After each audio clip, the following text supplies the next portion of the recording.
भारत की सैन्य ताकत आज पहले से कहीं ज्यादा मजबूत हो चुकी है। देश की सेना सिर्फ अपनी सीमाओं की रक्षा नहीं कर रही, बल्कि दक्षिण एशिया और दुनिया में भारत की प्रतिष्ठा को भी लगातार बढ़ा रही है। हाल ही में भारत ने 3 बड़े सैन्य अभ्यास किए, जिसका नाम सूर्य किरण, हिरमाऊ शक्ति और गरुड़ शक्ति है। इन तीनों ने साफ दिखा दिया कि भारत अब पूरे क्षेत्र में सुरक्षा और स्थिरता का सबसे भरोसेमंद देश बन चुका है। उत्तराखंड के पिथौरागढ़ में हुआ भारत नेपाल संयुक्त अभ्यास सूर्य किरण 2025 दोनों सेनाओं की आपसी समझ और एक साथ काम करने की क्षमता का शानदार उदाहरण रहा। इस अभ्यास में दोनों देशों के सैनिकों ने मिलकर आतंकवाद विरोधी रणनीतियों का अभ्यास किया। इसमें ड्रोन की मदद से निगरानी, AI आधारित तकनीक, आधुनिक हथियार और सुरक्षित संचार प्रणाली जैसे नए साधनों का इस्तेमाल किया गया।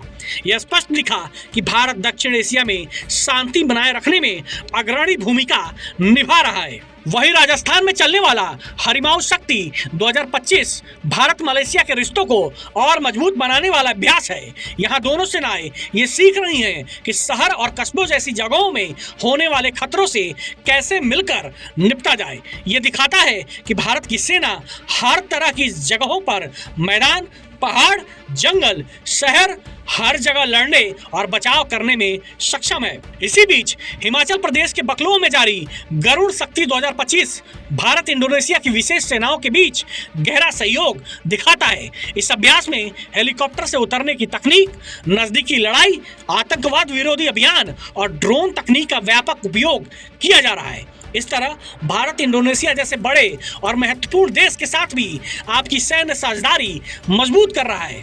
इन तीनों अभ्यासों ने दुनिया को यह संदेश दिया है कि भारत अब सिर्फ अपने लिए नहीं, बल्कि पूरे क्षेत्र की सुरक्षा में महत्वपूर्ण भूमिका निभा रहा है। भारत की सेना आज तकनीक से भी मजबूत है और अनुभव से भी। यही वजह है कि दुनिया के कई देश भारत के साथ सैन्य अभ्यास करना चाहते हैं। अमेरिका, रूस, France, Japan, Australia, Indonesia, Malaysia, Nepal और कई अन्य देश भारत का भरोसा करते हैं। भारत की ताकत का डंका दुनिया में इसलिए भी बज रहा है क्योंकि भारत ताकत का उपयोग किसी पर दबाव बनाने के लिए नहीं करता। भारत का लक्ष्य है सुरक्षा, शांति और सहयोग। यही कारण है कि भारत को एक ऐसे देश के रूप में देखा जाता है जो मुश्किल समय में पूरी दुनिया के साथ खड़ा रहता है। सूर्य किरण, हिरमाऊ शक्ति और गरुड़ शक्ति, ये तीनों अभ्यास सिर्फ सेना की ताकत नहीं दिखाते, बल्कि ये भी बताते हैं कि भारत अब वैश्विक स्तर पर एक बड़ा, मजबूत और जिम्मेदार देश बन चुका है। दक्षिण एशिया में नेतृत्व और दुनिया में बढ़ती पहचान, भारत आज मजबूती से अपना स्थान बना चुका है और आने वाले समय में ये ताकत और भी बढ़ने वाली है।